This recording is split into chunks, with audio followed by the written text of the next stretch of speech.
अरे वाह, ये सोने चांदी का लहंगा कितना खूबसूरत दिख रहा है। अगर मैं इसे पहनूं, मैं तो राजकुमारी लगूंगी। पहन के देखती हूँ कैसी लगती हूँ, उसके बाद माँ को भी दिखाऊंगी। रीमा ये जादुई सोने चांदी का लहंगा पहन लेती है, जो काफी खूबसूरत दिख रही थी, और अपने घर वालों को दिखाने के लिए जाती है। रीमा की माँ आशा देवी के घर कुछ मेहमान आए हुए थे। सभी कोई हॉल में बैठे हुए थे। तभी वहाँ पर रीमा आती है, वो लहंगा पहनकर। माँ बताओ मैं कैसी दिख रही हूँ? ये लहंगा में एकदम राजकुमारी जैसी ना। रीमा की माँ आशा देवी और उसके मेहमान रीमा को देखकर शॉक्ड हो जाते हैं। अरे शुभम, तुम ही बता दो मैं कैसी दिख रही हूँ? अरे रीमा, कुछ पहनोगी तब तो बता पाऊंगा कैसी दिख रही हो। ची ची, ऐसे कोई आता है मेहमानों के सामने? अरे बेटी, तेरे कपड़े कहाँ गए? ऐसे विकनी में मेहमानों के सामने? छी ची, शर्म से नाक कटा दी। अरे ये क्या, मैं विकनी में? मेरा लहंगा कहाँ गया? इतना सुंदर था, कहाँ चला गया? और मैं? आखिर रीमा विकनी में कैसे आ जाती है? उसके शरीर से वो सोना चांदी का लहंगा गायब कैसे हो जाता है? जानने के लिए कुछ समय पहले चलते हैं। ये है रूपा, जो वक्त की सताई हुई लड़की थी, जिसके माँ बाप गुजर चुके थे। सिर्फ रूपा ही थी अपने घर में अकेली। अभी तक रूपा की शादी नहीं हुई थी। वो काफी दुखी रहती थी, क्योंकि रूपा के खुशी होने का कोई कारण नहीं था। वो एक रोज नदी किनारे पानी भरने आती है और खुद रो रही होती है। अरे मैं क्या करूं? माँ बाबा भी मुझे छोड़ कर चले गए इस दुनिया में अकेले। अब मैं क्या करूं? इस दुनिया में अकेले अब अच्छा नहीं लगता माँ बाबा। मैं सोचती हूँ तुम्हारे पास ही चले आओ, क्या करूं? ऐसे ही रूपा नदी किनारे बैठकर रो रही होती है। तभी उधर से पंडित जी गुजर रहे थे। रूपा को देखकर वहीं रुक जाते हैं। अरे रूपा बेटी, यहाँ क्या कर रही है और रो क्यों रही है? तेरे दुखों के दिन गए, अब खुशी के दिन है। कहाँ कहाँ नहीं ढूंढा तुमको और यहाँ मिली। अरे पंडित जी प्रणाम। अब मैं क्या करूं? आपको तो मेरे हालात पता है, आप ही बताइए। अरे रूपा बेटी, तेरे लिए एक बहुत ही अच्छा लड़का का रिश्ता आया है। रिश्ते को मैं रोक के रखा हूँ सिर्फ तेरे लिए, तेरे जैसे अच्छी लड़की के लिए। वो लोग एक अच्छी लड़की चाहते थे, इसीलिए तो अपनी रूपा बेटी के लिए रखा हूँ। अच्छा परिवार है, कल वो लोग देखने आएंगे। थोड़ा सज धज के अच्छे से रहना। दूसरी रोज आशा देवी अपने बेटे राजीव के साथ रूपा को देखने के लिए गांव पहुंच जाते हैं, जहां पर पंडित जी भी मौजूद थे। अरे पंडित जी, आप तो कह रहे थे बहुत अच्छी लड़की है, जरा बुलाइए तो लड़की को भी तो देखो कैसी है। अरे हाँ जजमान, जरूर देखिए। बहुत ही सुशील शांत स्वभाव की सुंदर लड़की है, अभी बुलाता हूँ। अरे रूपा बेटी आना, मेहमानों के लिए चाय वगैरह लेकर। रूपा पंडित जी की बात सुनते ही चाय लेकर वहाँ पहुँच जाती है। ये लीजिए चाय। पहली बार रूपा और राजीव की नजर मिलती है। राजीव नजरों ही नजरों में रूपा को पसंद कर लेता है, क्योंकि उसे काफी पसंद आती है रूपा। अरे हाँ पंडित जी, आप तो सही कह रहे थे, लड़की काफी सुंदर सुशील है। अरे हाँ जजमान, बस बिन माँ बाप की बेटी है, कोई देखने वाला नहीं है। इसकी एक शादी दे दूं मैं भी अच्छे से, तो सोचूंगा भगवान की बड़ी ही कृपा हुई इस लाचार बेटी पर। अरे हाँ पंडित जी, कोई बात नहीं, हमें तो लड़की पसंद आई, हम तो इसे बहू बनाना चाहते हैं।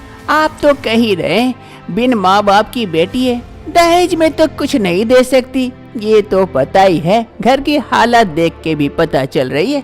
लेकिन हाँ, शादी में कम से कम एक अच्छा लहंगा बन के आए, इतना तो कर ही सकती है। अरे हाँ जजमान, आपकी बात को जरूर हम रखेंगे, जरूर इसे अच्छा लहंगा पहना कर ही शादी दिलवाएंगे। तो ठीक है पंडित जी, हम उठते हैं। आप अच्छी सी तारीख देखिए, अच्छा दिन देखकर हमें इत्तला कर दीजिए शादी की दिन।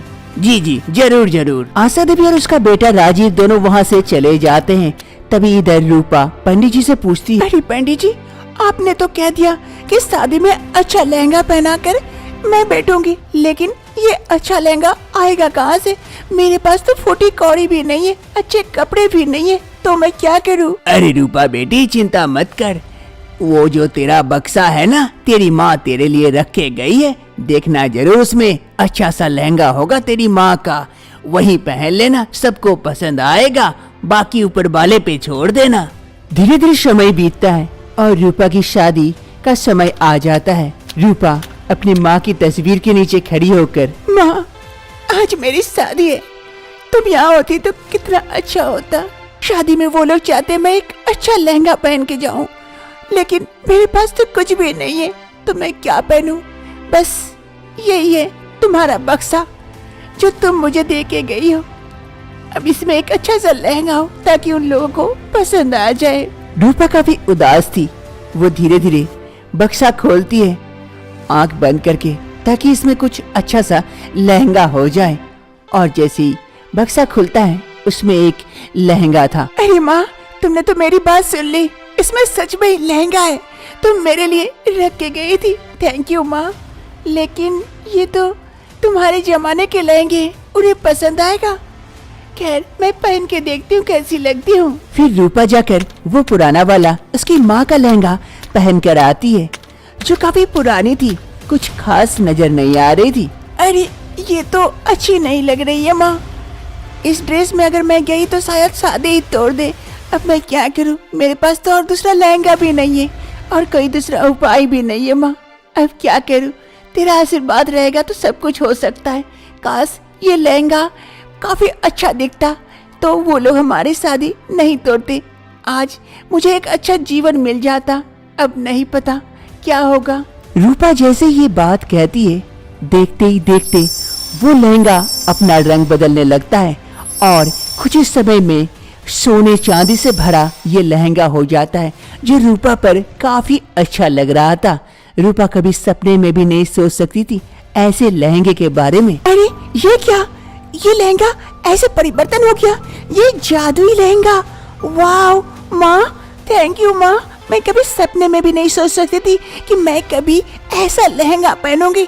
इतना कॉस्टली लहंगा, इतना अमीरी लहंगा जो मैंने कभी भी किसी के शादी में भी नहीं देखी हूँ। ये तो सोने चांदी से लदा हुआ लहंगा है। वाह वाह, thank you thank you thank you माँ। जिसके ऊपर माँ बाप का आशीर्वाद होता है उसको सब कुछ मिल जाता है। रूपा ये लहंगा देखकर काफी खुश हो जाती है और शादी के लिए चली जाती है मंडप की ओर। रूपा का शादी मंदिर में होने वाला था। सभी कोई मंदिर में रूपा का इंतजार कर रहे होते हैं, लेकिन रूपा अभी तक नहीं आई थी। अरे पंडित जी, क्या हो गया? रूपा अभी तक नहीं आई शादी के लिए, क्या बात है, इतनी देरी हो रही है? अरे महाशय, आज शादी का समय है, थोड़ा सा समय तो लगेगा, दुल्हन को सजने संवरने में आती ही होगी। अरे माँ, उसके पास तो फूटी कौड़ी भी नहीं है सजने संवरने के लिए, कपड़ा भी होगा कि नहीं होगा, और उसे समय लग रहा है तैयार होने में। ये हंसने वाली बात कर रहे पंडित जी। अरे हाँ बेटी, तू सही कह रही है, लग रहा है उसके पास लहंगा ही नहीं है पहन के आने के लिए, इसीलिए लगता है शादी के डर से भाग गई। अरे माँ रीना, ये क्या कह रही हो? आने तो दो उसे, पहले ही तुम लोग अनुमान लगा के बैठे हो कि वो भाग गई। अरे हाँ भैया, ठीक है, तुम्हारी बात सुनकर कुछ देर और इंतजार कर लेते, देखते तुम्हारी दुल्हन आती है या भाग गई। सभी कोई रूपा का मजाक उड़ा रहे होते हैं, तभी वहाँ पर रूपा पहुँचती है सोने चांदी से लदा हुआ जादुई लहंगा पहनकर, जो देखकर रीना और उसकी माँ के तो आंख मुंह खुले के खुले रह जाते हैं कि इतना महंगा लहंगा पहनकर रूपा कैसे आ सकती है। वो लोग भी ऐसे लहंगे सपनों में भी नहीं देखी थी। अरे माँ, रीना, क्या हुआ, तुम लोगों के मुंह बंद हो गए क्या? देखो मेरी दुल्हन आ गई, अब कुछ बोलो और लहंगा भी देख लो कैसा पहन के आई है। सच में इतनी खूबसूरत तो लग रही है, तुमसे भी बढ़िया रीना। अरे पंडित जी, चलिए शुरू कीजिए, मेरी दुल्हन तो आ गई। अरे हाँ जजमान, जरूर। रूपा और राजीव की शादी शुरू हो जाती है। कुछ समय बाद रूपा राजीव की शादी संपन्न होती है। सभी को इस शादी से काफी खुश थे, लेकिन बस रीना और आशा देवी इस बात से चिंतित थी कि इस गरीब लड़की के पास इतना महंगा लहंगा आया कैसे। आज रूपा की शादी की रात थी। रूपा कमरे में बैठी हुई थी, वही सोने चांदी का जादुई लहंगा पहनकर, और अपने पति राजीव का इंतजार कर रही थी। कुछ समय बाद राजीव आता है, हाथों में एक गुलाब का फूल लिए। अरे रूपा रूपा रूपा, ये गुलाब तुम्हारे लिए खास। तुम इतनी खूबसूरत लग रही हो, मैं सपने में भी नहीं सोच सकता था कि तुम इतनी खूबसूरत लगोगी। तुम तो एकदम राजकुमारी लग रही हो। ओह थैंक यू जी। अरे रूपा, बुरा ना मानो तो मैं एक बात पूछूं? हाँ जी पूछिए ना। अरे रूपा, तुम्हें इतना महंगा लहंगा कहाँ से मिला? ये सोने चांदी से लदा हुआ लहंगा? ये तो मेरी माँ का लहंगा है। ये जादुई लहंगा है। इसे मैं जब भी पहनूंगी ऐसे ही दिखेगी, लेकिन कोई और पहने तो दिखेगी नहीं। वाह, ये तो बहुत अच्छा है। तुम्हारा लहंगा हमेशा तुम्हारा ही रहेगा, कोई इसे ले भी नहीं पाएगा। आप भी बहुत अच्छे हैं जी, जो आप मेरी इतनी सपोर्ट की। वहाँ वो पंडित जी बता रहे थे मुझे। अरे तुम मेरी बीबी हो, तुम्हारी सपोर्ट नहीं करूँगा तो और किसकी करूँगा? अब छोड़ो, आज हमारी सुहागरात है, इसके बारे में सोचे। अभी नहीं। अभी अभी ऐसे ही रात बीतती है।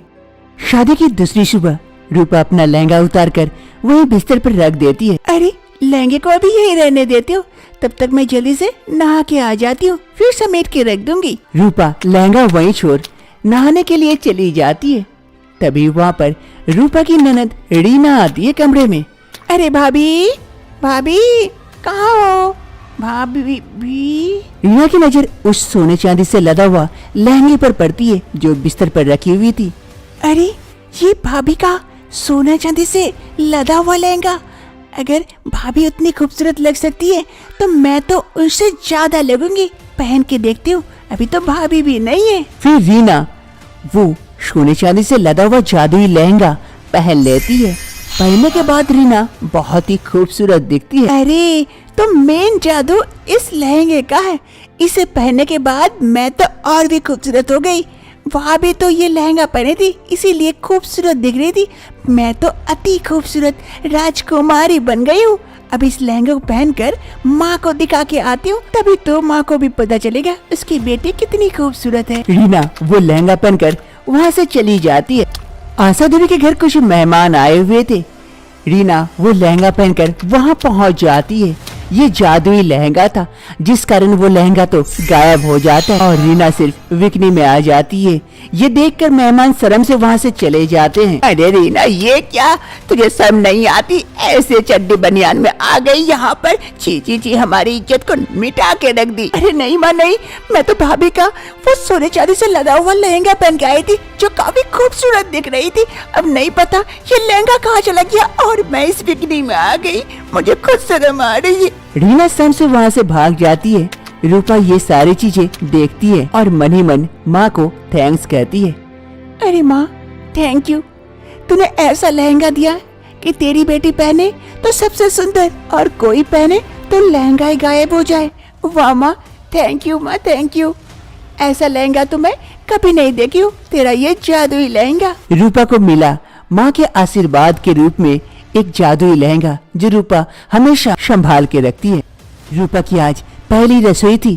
वो बहुत सारे पकवान बनाती है सभी के लिए, ताकि सबका दिल जीत पाए। रूपा सबके लिए खूब सारे पकवान वाले खाना बनाती है जो पूरे परिवार को काफी पसंद आती है। माँ जी, गुलाब जामुन दूं? अरे अभी नहीं बहू, पूरे खाना तो समाप्त करने दे। इतना अच्छा खाना खाकर तो मन तृप्त हो गया। सबको रूपा का खाना खूब पसंद आता है। रूपा अपने परिवारजनों के साथ आगे की जिंदगी अब खुशी खुशी बिताती है। रेखा प्रेग्नेंट थी। अचानक से उसके पेट में दर्द शुरू हो जाता है। माँ जी, जल्दी आइए। रेखा दर्द से तड़प रही थी और अपनी सास को आवाज लगा रही थी। तभी उसकी सास रेखा की आवाज सुन दौड़े दौड़े कमरे में आती है। अरे बहू, क्या हो गया तुझे? पेट में दर्द शुरू हो गया? अरे कहीं से बच्चा होने वाला होगा तो। माँ जी, कुछ कीजिए। अरे हाँ बहू, मैं करती हूँ। अभी तुरंत मैं फोन करती हूँ बेटे को। जल्दी से संदीप को फोन करके आती हूँ। थोड़ा सा धैर्य रख, वो अभी आ रहा होगा। फिर सास सुधा देवी जल्दी से जाती है अपने बेटे संदीप को फोन करने के लिए। और इधर उसकी बहू रेखा छटपट छटपट कर रही थी दर्द के मारे।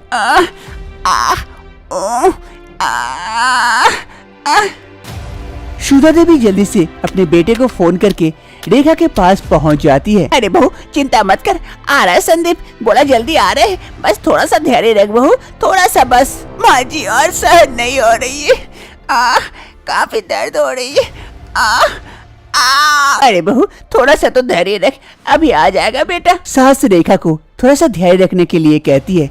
तभी रेखा एक बच्चे को जन्म देती है जो सांप का बच्चा था। बच्चा बाहर आते ही सास सुधा देवी डर जाती है। आगे मैया गे, ये क्या सांप का बच्चा कहाँ से आ गया? बहू तूने सांप के बच्चे को जन्म दिया, अरे ये क्या हो गया? अरे ये क्या अनर्थ हो गया? तब भी रेखा का दर्द कम नहीं होता है, वो दर्द से तड़प रही होती है। अरे इसने तो बच्चे को जन्म दे दिया, तब भी इसका दर्द कम क्यों नहीं हो रहा है? तभी रेखा अचानक से दूसरे बच्चे को जन्म देती है। ये नेवला था। आगे भैया गे, ये नेवला का बच्चा? अरे बहू तूने एक सांप और एक नेवले को जन्म दिया, दो दुश्मन को जन्म दिया। क्या बहू ये क्या हो गया अनर्थ रे? वो नेवला बाहर आ जाता है और जैसे ही सांप को देखता है वो सांप पर झपट्टा मारने के लिए कूद पड़ता है। सांप और नेवले में काफी लड़ाई होने लगती है। अरे बच्चों मेरे बच्चों मत लड़ो मत लड़ो, तुम लोग मेरे बच्चों, दोनों तुम लोग भाई भाई हो, दुश्मन नहीं हो, मत लड़ो। लेकिन वो सांप और नेवला दोनों घमासान लड़ाई शुरू कर देते हैं, जहाँ सांप नेवले को डसता है और नेवला सांप को काटता है। ऐसे ही करते करते कुछ ही समय में वो सांप और नेवला दोनों मर जाता है। अरे ये क्या हो गया मेरे बच्चों, तुम लोग दोनों मर गए मेरे आंखों के सामने, ये क्या हो गया? उसने सही कहा था, मेरे दोनों बच्चे ऐसे ही मर जाएंगे। आखिर रेखा के पेट से सांप और नेवला कैसे जन्म लेता है और दोनों आपस में लड़कर क्यों मर जाते हैं और किसने कहा था, ये जानने के लिए कुछ समय पहले चलते हैं। संदीप और रेखा एक दूसरे को पसंद किया करते थे, दोनों शादी कर लेते हैं। इस शादी से संदीप की माँ भी काफी खुश थी क्योंकि उन्हें रेखा काफी पसंद थी। शादी की दूसरी सुबह सुधा देवी और संदीप दोनों हॉल में बैठे हुए थे। तभी वहाँ पर रेखा चाय लेकर पहुँचती है। माँ जी ये लीजिए चाय, संदीप जी ये लीजिए। अरे नहीं नहीं रेखा, अब मैं चाय नहीं पीऊंगा, काफी लेट हो जाएगा, मेरा ऑफिस में कुछ खास मीटिंग है, मैं चलता हूँ, तुम बैठकर चाय पी लो माँ के साथ। फिर संदीप वहाँ से ऑफिस के लिए चला जाता है। अरे बहू आओ आओ बैठो, दो बातें भी हो जाएगी तुम्हारे साथ। फिर रेखा जाकर अपनी सास के बगल में बैठ जाती है और दोनों चाय के साथ बातें भी खूब करते हैं। अब ऐसे ही दिन बीतने लगते हैं। ऐसे ही समय बीतने के साथ साथ रेखा भी प्रेग्नेंट हो जाती है। एक रोज संदीप बालकोनी में बैठा हुआ था, तभी रेखा उसके पास चाय लेके आती है। संदीप जी चाय। अरे रेखा तुम प्रेग्नेंट हो और तुम इस वक्त चाय लेके आ रही हो, पागल हो गई हो, इस वक्त तो तुम्हें आराम करना चाहिए। अरे संदीप जी दिन भर तो आराम ही करते रहती हूँ, अब थोड़ा सा काम नहीं करूँगी तो कैसे चलेगा? वैसे भी आज छोटू आने वाला है, तो क्या मैं छोटू के साथ थोड़ा सा टहल लूँ इधर उधर? काफी दिनों से घर से भी नहीं निकली हूँ, बोर हो जाती हूँ। चलो अच्छा है चले जाना, लेकिन ज्यादा दूर मत जाना और देखना अपना ध्यान रखना। ठीक है जी। कुछ समय बाद छोटू आता है। चाची चाची चाची। छोटू की आवाज सुन सुधा देवी वहाँ आ पहुँचती है। अरे छोटू क्या हुआ, क्यों चाची को पुकार रहे हो, कुछ चाहिए क्या तुम्हें? तभी वहाँ पर रेखा भी आ पहुँचती है। अरे माँ जी मैंने छोटू को बुलाया था, वो छोटू के साथ थोड़ा सा बाहर टहलने के लिए। मैंने संदीप जी से पूछा भी था, उन्होंने कहा ठीक है, तो क्या मैं जाऊँ छोटू के साथ थोड़ा सा टहलने के लिए? हाँ हाँ ठीक है बहू जा, लेकिन अपना ध्यान रखना थोड़ा सा, अभी तू प्रेग्नेंट है। ठीक है माँ जी, चल छोटू चलते हैं। फिर रेखा और छोटू वहाँ से चले जाते हैं। रेखा और छोटू दोनों घूमते घूमते बगीचे में आ जाते हैं। रेखा प्रेग्नेंट थी। अरे चाची आओ ना, इधर बड़ा अच्छा लगता है। अरे छोटू जगह तो काफी अच्छी है, नदी है और यहाँ कहीं आम का पेड़ नहीं है, मुझे खट्टा खाने का मन कर रहा है। अरे चाची है ना उधर एक आम का पेड़ है, चलो चलो मैं तुम्हें लेके चलता हूँ, चलो। फिर छोटू रेखा को बगीचे के और आगे लेके जाता है जहाँ पर एक आम का पेड़ था। अरे चाची, वो देखो आम का पेड़ और आम भी लगे हुए हैं। अरे वाह छोटू, तू तो सही जगह लेके आया। जाना 2-4 आम तोड़ के लेके आना, मुझे खाने का बड़ा मन कर रहा है। 1 मिनट चाची, मैं अभी तोड़ता हूँ। फिर छोटू इधर उधर देखता है, सामने उसे कुछ पत्थर नजर आते हैं। फिर उस पत्थर को उठाता है छोटू और आम के पेड़ की ओर मारता है, लेकिन छोटू का पत्थर ज्यादा दूर नहीं जाता है, वहीं अगल बगल गिर पड़ता है। क्या छोटू, इतने धीरे मारोगे तो कैसे जाएगा? वो तो पेड़ तक ही नहीं पहुंच पा रहा तुम्हारा पत्थर। फिर छोटू जोर से ढेला मारने की कोशिश करता है। ढेला जाकर आम के पेड़ पर लगता है जहाँ पर कुछ चिड़ियाएं घोंसला बना के रह रही थी। चिड़ियाएं उड़ जाती है क्योंकि उसमें उसका एक चूजा भी था। वो चिड़ियाएं डर जाती है और उड़ने लगती है और चहचहाने लगती है। अरे छोटू, तुम्हारा ढेला से आम नहीं गिरेगा, चिड़िया ही उड़ेगी। लाओ, मैं मार के देखती हूँ। फिर छोटू 1-2 पत्थर उसकी चाची रेखा को देता है मारने के लिए। तब रेखा अपना जोर लगा के पत्थर मारती है आम तोड़ने के लिए। वो पत्थर सीधा आम के पेड़ में जाता है और चिड़िया के घोंसले में रह रहे बच्चे पर लगती है। बच्चे को चोट लगने से बच्चा घोंसले से सीधा गिर पड़ता है नीचे, और नीचे एक ऋषि मुनि बैठकर तपस्या कर रहे थे। ऋषि मुनि के गोद में जाकर वो बच्चा गिरता है और मर जाता है। इस बच्चे के गिरने से उस साधु की तपस्या भंग हो जाती है, और जब वो देखता है कि ये मर गया है, उसे उस बच्चे पर काफी दया आती है। अरे ये क्या हो गया, ये क्या अनर्थ हो गया मेरी गोद में, ये किसने किया ये पाप। और इधर दोनों चिड़ियाएं अपने बच्चे को देखकर रोने लगती है, चहचहाने लगती है। किसने किया ये घोर पाप, सामने आओ। साधु की बात सुन रेखा और छोटू दोनों सामने आता है। रेखा कहती है, अरे बाबा, मैं तो आम को ढेला मार रही थी आम तोड़ने के लिए।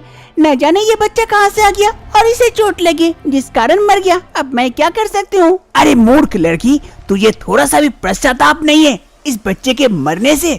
तुझे तो अपने घमंड में रहना है। तुझे इस बच्चे की माँ बाप का दुख देखा नहीं जा रहा है?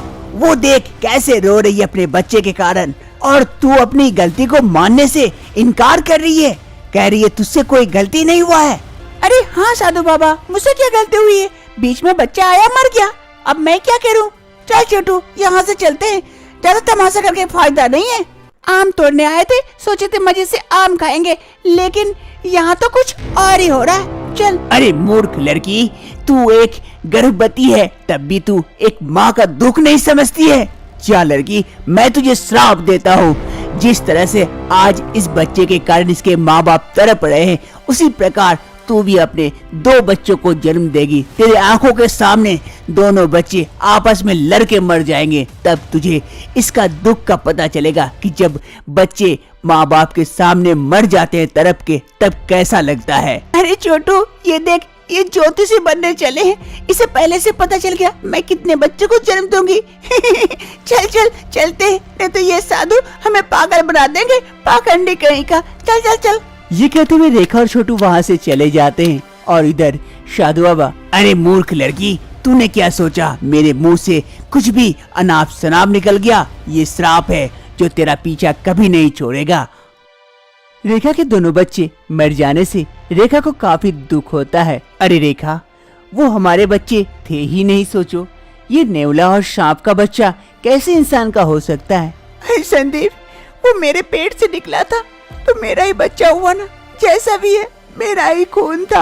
अब मुझे अफसोस हो रहा है कि मैं उस दिन उस साधु बाबा से माफी क्यों नहीं मांग ली। अगर माफी मांग ली होती तो शायद हमारे अच्छे बच्चे निकलते इंसान के, और कुछ होता भी नहीं।